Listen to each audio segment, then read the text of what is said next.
Hello दोस्तों, नमस्कार। स्वागत है आपका हमारे यूट्यूब चैनल जीके टॉप 1 में।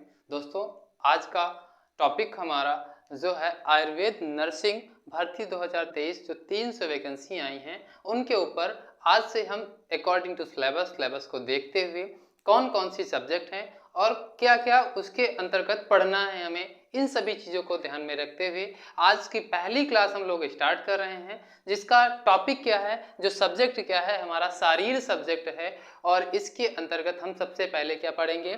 सबसे पहले पढ़ेंगे हम परिभाषा। परिभाषा में क्या बताया गया है कि शीर्यते इति शरीरम, अर्थात जिसका लगातार क्षय होता रहे, अर्थात जिसका लगातार क्षय होता रहे उसको हम क्या कहते हैं? शरीर कहते हैं। फिर से बता दे रहे हैं, शीर्यते इति शरीरम, अर्थात जिसका लगातार क्षय होता रहे उसे क्या कहते हैं? शरीर कहते हैं। आपको सभी को ये बात क्लियर हुई। अब आगे चलते हैं, शरीर का निर्माण कैसे हुआ है। आयुर्वेद के अनुसार शरीर का निर्माण कैसे हुआ है, तो एक श्लोक लिखा हुआ है, दोष धातु मल मूलम ही शरीरम। इसका मतलब क्या हुआ?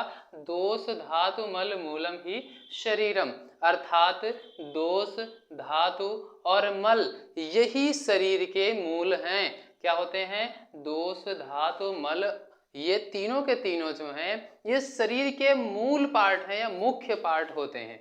अब ये मुख्य पार्ट कौन कौन से होते हैं, इनका अगर हम विश्लेषण करते हैं, इनका अलग अलग हम बात करते हैं या इनको अलग अलग डिवाइड करके देखते हैं या इनके अंदर देखते हैं क्या क्या होता है। चलिए, दोष दोष कौन कौन से होते हैं शरीर में, कौन कौन से ऐसे दोष हैं? तो दोष जो होते हैं वात, पित्त और कफ। वात, पित्त और कफ। आगे चल के हम इनको डिटेल में बताएंगे कि वात क्या होता है, पित्त क्या होता है और कफ क्या होता है। इन सभी के बारे में हम डिटेल में पढ़ेंगे, लेकिन अभी सिर्फ और सिर्फ हम शुरुआत देख लेते हैं, शरीर का निर्माण देख लेते हैं कैसे कैसे हुआ है। तो दोष कौन कौन से होते हैं? हमारा पहला होता है वात होता है, दूसरा पित्त होता है और तीसरा कफ होता है। आगे चलते हैं, धातु। धातु में कौन कौन सी धातुएं आती हैं, कौन कौन सी ऐसी धातुएं हैं जिनसे मिलकर के शरीर का निर्माण होता है? तो ऐसी धातुएं जो शरीर का निर्माण करती हैं वो आपके सामने लिखी हुई हैं। पहली कौन सी है? रस है। शरीर में कौन से रस पाए जाते हैं ये आपको पता है? नहीं पता है तो वीडियो में बने रहें, आगे आपको हम ये सारी चीज़ें डिटेल में क्लास में, नेक्स्ट क्लास में, अगर इसमें नहीं कंप्लीट होता है तो नेक्स्ट क्लास में सारी चीज़ें क्लियर कर देंगे। ठीक है, पहला रस हो गया। दूसरा रक्त। रक्त तो सभी को पता है कि जिसको ब्लड कहते हैं, खून कहते हैं। मांस। मांस तो सभी को पता है कि भाई मांस होता है। मेद। मेद क्या होता है ये हम आगे डिटेल में बताएंगे, लेकिन थोड़ा सा यहाँ पर बता देते हैं कि मेद जो है हमारे शरीर में जो एडिपोज टिश्यू होते हैं उन्हीं को क्या कहा जाता है? मेद कहा जाता है। अस्थि। बोन्स के बारे में तो पिछली क्लास में हमने बताया था कि अस्थियां 206 होती हैं, 206 हड्डियां होती हैं और वही हड्डियों से मिलकर के शरीर का निर्माण होता है। आगे मज्जा। अब मज्जा के बारे में आप लोगों को नहीं बताया था। मज्जा जो होता है, मज्जा हमारे अस्थियों के बीच में पाया जाता है, जो दो प्रकार का होता है, लाल अस्थि मज्जा और पीला अस्थि मज्जा, जिसमें आरबीसीज का निर्माण होता है, डब्ल्यूबीसीज का निर्माण होता है, प्लेटलेट्स का निर्माण होता है। ये सभी आपको पता है। नेक्स्ट, शुक्र। दोस्तों, शुक्र जो है, जो स्पर्म के बारे में बताया गया है, जिससे गर्भ का निर्माण होता है। नेक्स्ट, आगे चलते हैं, मल। अब दोस्तों, मल कौन कौन से होते हैं?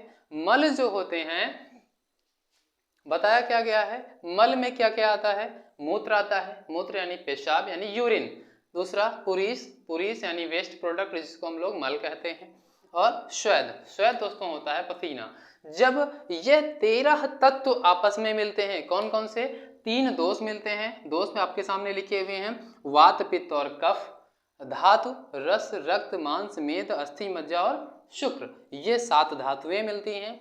और मल, 3 मल मिलते हैं। क्या क्या मिला दोस्तों? 3 दोष मिले, 7 धातुएं मिली और 3 मल मिले। जब ये आपस में मिलते हैं, यह कितने तत्व हो गए?